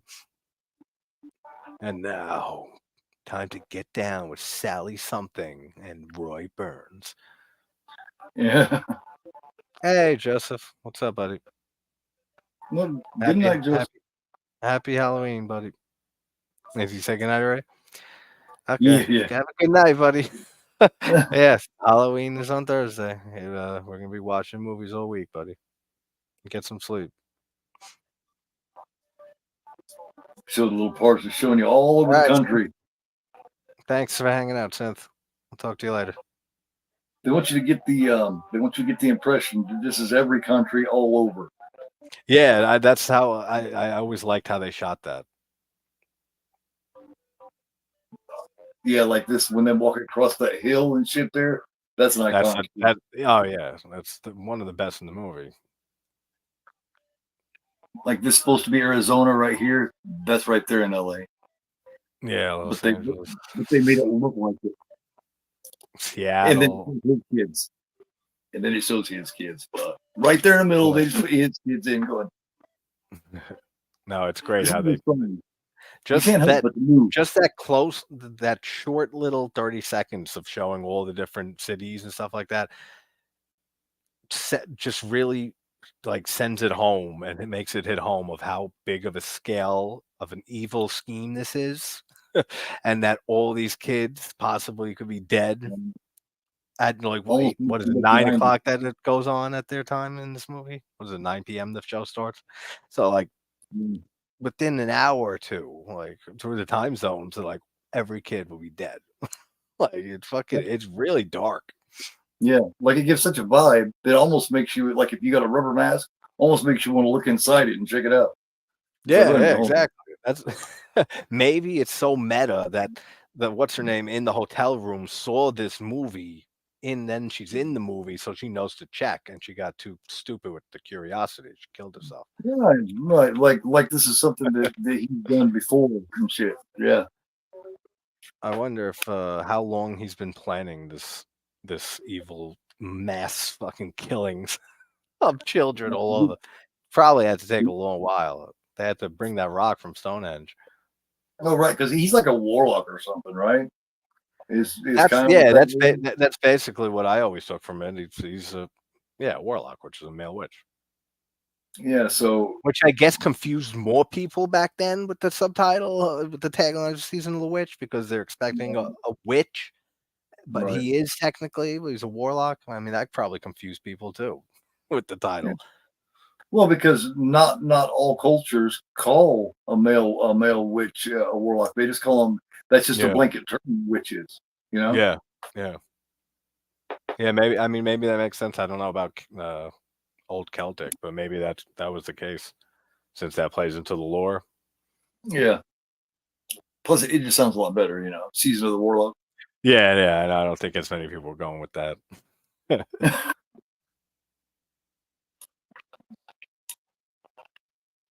I love Because it you know. with the drill. With how he kills this woman with the drill. That's great. Yeah, and I for some reason I just like this woman a lot, and I hated Yeah, seeing her get killed like this. It just really bothered me because she's so likable. yeah. It's a brutal kill too. I mean, this one you don't see as much, but she plays it real well. Her fear, and you got a fucking power drill going right through your head. That part kind of almost reminded me. It somehow puts me in mind of Body Double also. You know, except for he had the big drill. Oh, okay, yeah, yeah. I can see that. And that You is a huge drill. I mean, my know, favorite drill in the movie is Slumber Party Massacre 2, the oh, guitar drill. man. That I would love to have that prop. You got to show the extra when you're drilling into somebody. You got to have that, and then the where it goes all the way through. You know what I mean? You got to do the Do you know follow what through. film does that excellently? Driller Killer, when he's drilling into the guy's head, Mhm. and Yeah. that scene goes on for like a good 10, 15 seconds, lingering on the drill going into that, and then you get that same thing, and you get that great audio cue of the drill sound that echoes. I love that. Yeah. That's an Yeah. underrated kill and movie. Yeah, there's a lot of people don't like that. Yeah, that movie really went there for what was that, 81 or 79? That's 79. 79, I Driller think, yeah. Killer. Yeah. That movie went all out for 79 with the power tool subgenre of slashers. Yeah, that's one that's when it's talked about, you get a good 50-50 with that Yeah. No, that's a very, very underrated one. one.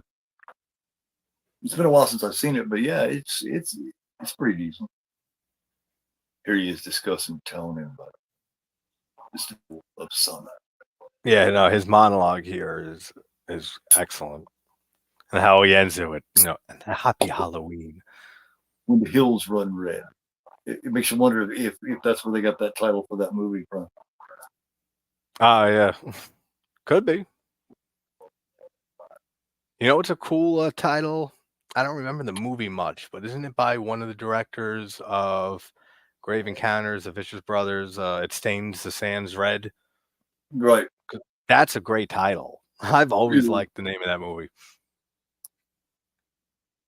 I got to rewatch that because I don't remember anything about it. I think it's found footage, right? I don't remember. I Pretty think I seen sure it's found footage. But what a great title! It Stains the Sands Red. He's like, really? Did you just put one of those fucking masks on me, dude?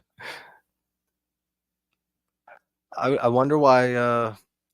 If there's any rules that it only works, well, it obviously works not just on children, but I wish that's one criticism is if they like, yeah, kids are more horrifying for anything like that to happen to, but they should have showed more like adults wearing the masks too. Yeah, I hadn't Just thought to about like, that somehow. Yeah, right, just to show like even bigger of how catastrophic this is going to be. right. Now, if you're wearing that mask and you don't hear the commercial and shit, does it still happen to you? I'm Yeah, wondering. I don't know exactly what triggers it. Is it? I think it may. Is it That's a listen? good Is thing. it the sound, the music playing, or is it the strobe Mm, pumpkin? I'm gonna guess it's the strobe pumpkin on the maybe it's all screen. of Yeah, maybe that is just a whole thing that puts you in a trance and it yeah, because activates the thing and fucks your face with with bugs. yeah, yeah, because it's gotten built up so huge. Like every kid in America wants one of these masks, so it's become Yeah, this huge craze. So maybe that's why it happens now and didn't happen earlier. It took him years to build up all of the yeah, you know what I yeah. mean? The Build it brand up to where people recognition want it. alone. Yeah. Yeah, that makes sense. And there we go. Why him watching Halloween again? Or we see Halloween again. He's watching it. Yeah. That would fuck me up, man. Someone stick one of those masks on me and tie me up and make me watch the end of Halloween before I die. That would ruin the whole thing. If I managed to escape, there's no way I could chicken out. That's funny. Yeah, right? You can't watch that movie again after surviving. If you did survive this and get out of there, it's like that'll haunt you for the rest of your days. It's like I was this close to getting my face just demolished in and shit. And the last thing I was looking at was the end of Halloween. I can never watch my favorite movie again. That movie's evil. It's evil. It's evil, Mom. Evil, evil. Evil. Yeah, like on SpongeBob. Evil. Yeah, or like the grandpa from The Simpsons. I was thinking. But He yeah, looks so funny, like shuffling around in that chair with the skull mask on. he knows The he's only way, got a short amount of time to get the fuck yeah, out of it. the way he just kicks the TV, it's great too. It lands right over the camera too. Like that's a Yeah, 1 in 100 at least. yeah. No, that worked out very well. That's when you know shit's on your side. As soon as that landed over that camera, he was like, "All right, I'm gonna make And that, I mean, I guess the Halloween being on the TV isn't the worst thing because it could it." have been a True. movie that was so much worse that he threw on. He You could have threw on like Planet Nine from Outer Space know, or some shit. And be like, no, you're some- dying of the worst movie ever. He took some yeah, mercy on him putting on a John Carpenter's Halloween. yeah, he could have stuck on the fucking Nightmare on Elm Street remake. Yeah, yeah, yeah, exactly. Oh, I don't like that remake at all. No, and I think it's the kids that run it. You can just tell they do not give a shit about being in that movie. You know, you Yeah, can just the acting's feel not great. Yeah, there's no passion really in there. I mean, what's his name? Jack Earl Haley. He does a good. He's a great actor, but you can't it. have anyone but Robert play Freddy. And it's not even really my series, Fast Three, but and Wes Yeah, yeah. Craven's New Nightmare, but I don't know. It's not a good remake in my opinion. Terrible. May says, I think it's a sound based on how it ends. Maybe. Yeah, could be. It just triggers. It could actually. That makes a lot of sense, man. It could be just frequencies, like sound vibrations that trigger off the mask, the chip Well, on them. that's why that chip is in there. Is like whether you're watching it or not, you're gonna Yeah, be fucked. You know what I mean? Because just long as that plays through and ends, they're all triggered.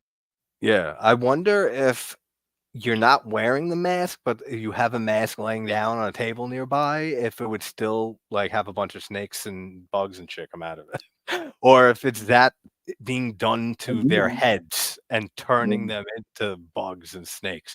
Like, I wonder if it was just a mask sitting there chilling on the table, not being occupied by anybody, if it would still start leaking bugs all over the place.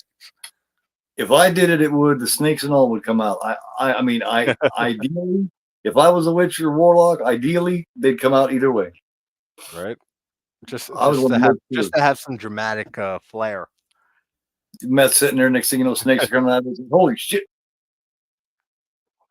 What is What the going on? Yeah, because it would fuck with people on a total other level. If they didn't have kids watching the broadcast and they didn't have the mask on, they wouldn't know kids are dying that second by the fucking who knows how millions. They would just see their masks deteriorate into a bunch of snakes and insects and be like, what is happening? Fuck. They can have the house. I'm getting out. Yeah, screw that. Because you can't chance that one of those spiders made it to an alcove in the wall and they start laying eggs and shit. Then you got a full on infestation. Call Billy, honey. Get him here. We got all kinds of shit coming out.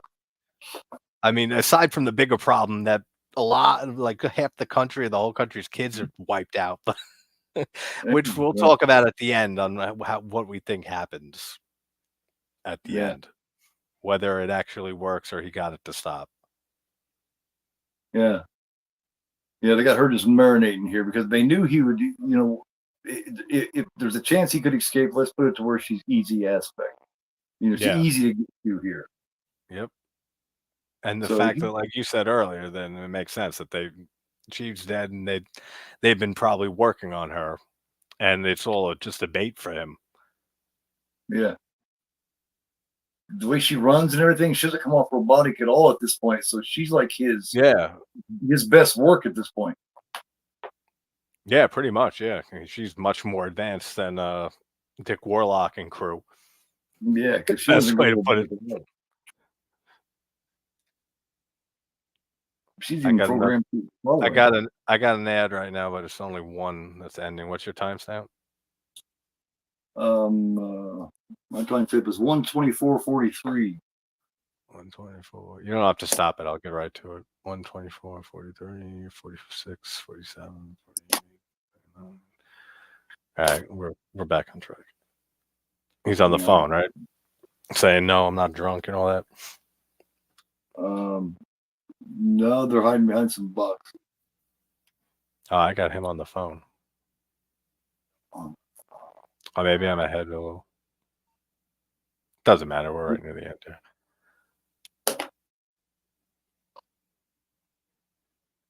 See, because the others still walk around, like, you know what I mean? The others still got this really weird vibe about them.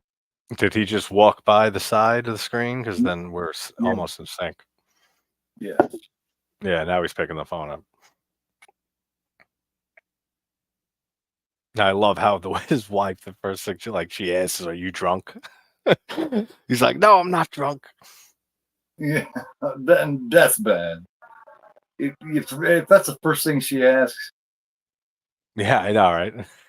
He must get really fucked up. When he drinks, he must really get fucked up. Right? It seems like she's had a similar call many, many times before the events of this movie. What the hell are you drinking? If you're talking stupid shit all the time. Yeah, he doesn't give any details. He just says you got to get rid of masks. You got to get rid of the masks that you gave the kids. And she immediately just thinks that, oh, you're jealous, and hangs up. Like he'd be calling her in this big of a panic over the fucking masks that she bought over him. I know that's ridiculous, but that's funny. She paints him as a petty motherfucker, man. Yeah, I mean, she thinks to her credit, he is fucking this woman, you know, and on this mission and shit like that away from home, so she can give him all the shit that she wants. But she really immediately assumes he's drunk. Yeah, now he finds her, and this is all a bait because they're watching him. They knew that he was going for her. Yeah, she doesn't think very highly of her ex. They obviously haven't been broke up very long. Waffle says, "All right, guys, gotta head to bed for work. You guys have a fantastic night. Everyone in chat, a fantastic night. You too, man. Thanks for hanging out, and it's been fun. I'm gonna be doing 2 watches a day till Halloween. So tomorrow, not morning, afternoon, 3 p.m. is Basket Case with Matt at Pugwall 316. I said, take it, Waffles. Take it easy on that. Take it, Waffles. Take it, Waffles. Take it. Whatever you do, take that shit. Whatever it might be, take that mother. That's funny. That's how it comes off when you like forget to put a word in. Yeah, and my keyboard's been weird on my laptop that like certain letters, like when I hit it, I have to hit it hard. So I've been like misspelling shit left and right lately. I love how they use the cart like a little bit ago, a few seconds ago, to bring the like to hide behind the cart with the mask on. They just wheel it past them slowly. That's Right. funny.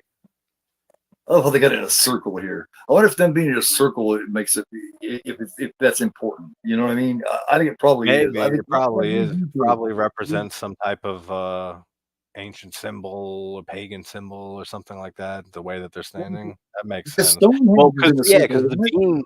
the beam shoots in all different directions and makes Yeah. the shape. So Yeah. it probably is like a Yeah, ritual. I was thinking the Stonehenges are in our circle too. I'm not sure, but it Yeah, seems like that yeah, that's true. No, yeah, it is. And it's like an ancient astrological clock. That shit, yeah. that's still such a big Right, mystery. right, yeah. Look, he just kind of gave him that salute, like great job, hell yeah. Yeah. He's very impressed with him. Dude, he's such an underrated horror villain, Cochran. He really is. Yeah, He yeah. never gets brought up. If people say you're your top horror villains, you never hear Conal Cochran. It's because I think it's because number one, the Fleck move that you got early on. Number one, number two, I don't think you see enough of it. I think if we've seen just a little more of him, people may like Yeah, him more.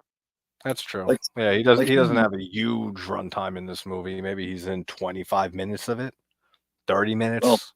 man, tops. Yeah, that's a Altogether, conservative maybe 10 or 15. Altogether, if you added up everything, maybe 10 or 15 total minutes. That's something we need to check out just Yeah. because. Yeah, so you could be right. Probably 15 minutes or so sounds about right. Because we see him with the stupid couple with the dumb kid who die at the hotel after the incident. We see him earlier on in like a scene or two, and then his most screen time, obviously, at the end here. But I'd say maybe 15, max 20 minutes, and We he got to still check does a it out. fantastic job. Yeah, yeah, we got to find a way to figure that out. I'm Hey, gonna check it out here in a little bit, and then I'll let you know. cool. Just because it's something I never thought of, you know, but I am curious now.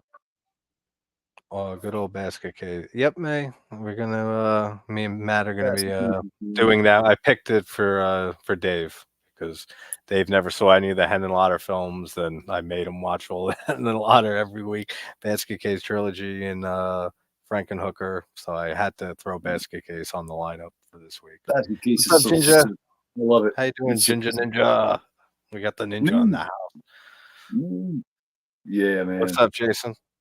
How you doing, brother? Basket case is fucking great, man. It's so sick. You gotta love it. I love the whole trilogy. I love all three Basket Case movies. Yeah. And 2 and 3 are some of the most batshit insane sequels ever. Like, they really are. Those movies get so out there, but I love how all the freaks look and stuff. There's really good effects work and makeup jobs. I love the extra little show. It shows it spinning President. around like her arm is still trying to work. Yeah, yeah.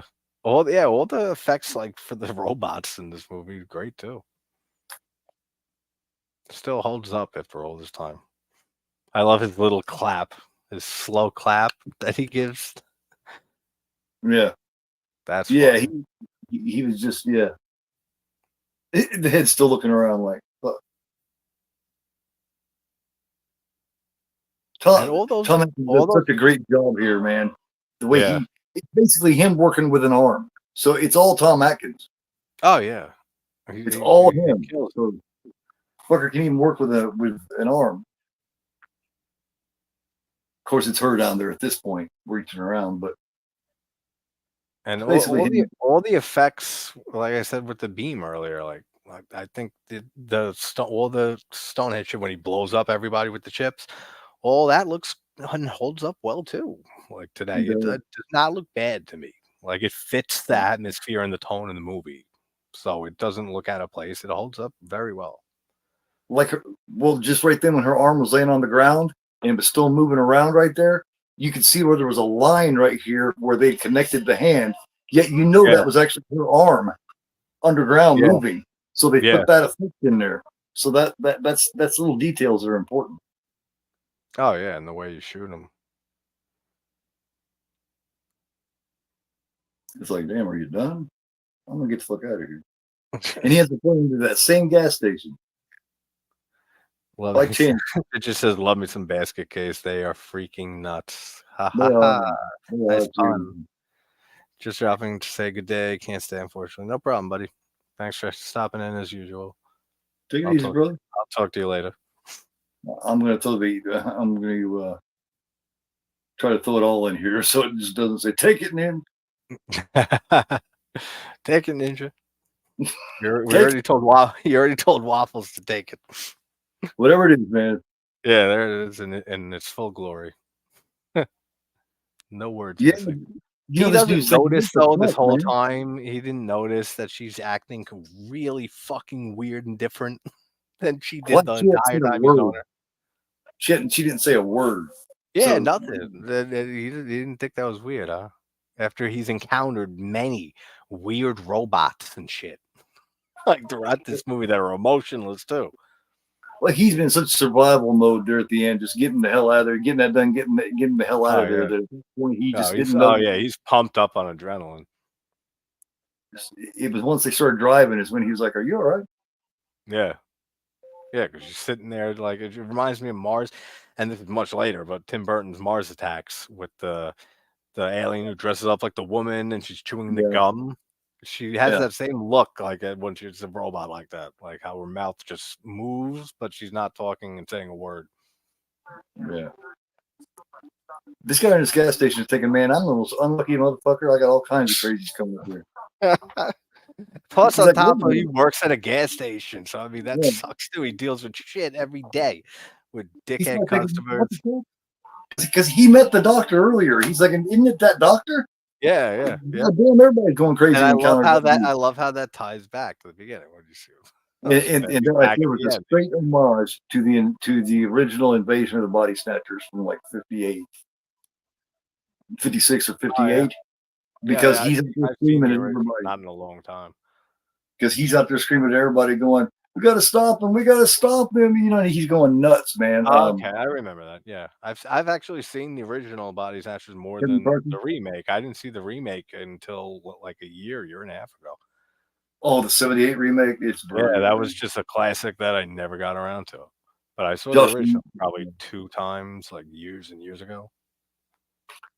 Joshua Miller. That's the youngest role I ever seen him in, I think.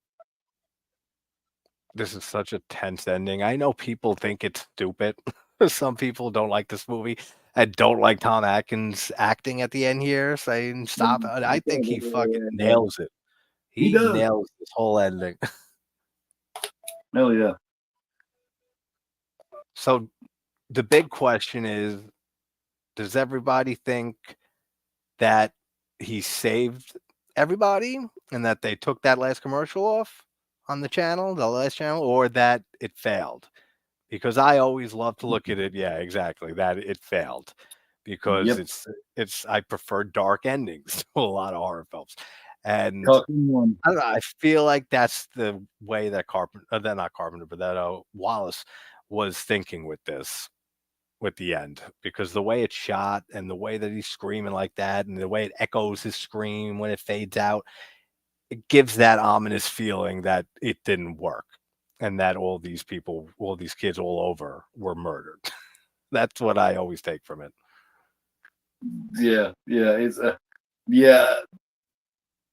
It doesn't work the same if you think that he saved it. You know what I mean? Just his desperation of going, "Stop Yeah, it!" yeah, and like we were saying with the atmosphere in this movie and the surreal tone and stuff throughout it, and it just makes more sense that he fails at the end. What's up, Yeah. Diego? Says hello. Are from Brazil, Rio de Janeiro. Nice. Some excellent concerts have been played down there in Rio de Janeiro. Welcome. I think some little monsters died. May says. Yeah, all those little shithead ones. All the good kids, they were smart enough to not wear those stupid ass masks in the first place. Yeah, Oh, yeah. I definitely lost, man. Definitely lost. Yeah, no, that it's like you. It's my favorite sequel in this whole franchise. And it's very ironic and funny that it has no Michael Myers. It's the one that has been panned the most back in the day, like of the original 6 movies ish. Yeah. Because then we go off into many different timelines after 6. Because Why if do you you take need Michael 2? Ignore. and forget about Michael completely, it's a Yeah. very creative, imaginative, good show, man. It's And fun. it was You have a good time with it. You know what I mean? absolutely, and it has such a great Halloween feel, like the holiday to it. I mean, it's based on Halloween. It's one of my favorite movies set on and around Halloween because they nail the atmosphere. And the same with Halloween 4, as I always give the praise to that movie. That's probably next to Carpenter's, I think has the most Halloween holiday feel to it. 4 has a dark atmosphere throughout it that it feel even the daylight shots look dark and like you can feel that it's Halloween time. Like they did a phenomenal job in 4 with the atmosphere, the Halloween In the feel. very beginning. In the very beginning, it just feels like Yeah, October, like the opening yeah, shot with the yep. credits. Yep, the credits, and then the leaves on the ground, and the way it all opens up and continues throughout that whole movie. But I mean, I would say this is probably right after that in terms of that Halloween feel. But thanks for joining, man. I mean, always a blast, and always a blast watching this movie and talking about it. Thanks for having me, man. Hell yeah! This is one of the ones I like the most. Like I said, my second favorite as far as the Halloween movies go. Michael or no Michael, to me, it's in its own category. I don't even consider Michael with it anymore. I don't try to compare that. I love it for what it Absolutely. is. So Yeah, that's how I've always looked at it too. I don't compare it to any of the Myers movies. It's just its total own thing, and I think it succeeded like 100% for me, 99% for me. It's in my top movies. It's in my top 40 movies. So I mean, I do hold it that highly. And yeah, what's tomorrow? Tomorrow, 3 p.m. Basket Case with Matt at Pugwall, and tomorrow night is Kill Baby Kill at ooh, 10 p.m. Kills great. Oh yeah. Yeah, that's a top 10 movie too. But all right, everybody, have a great night, and see you guys tomorrow. Take care, guys.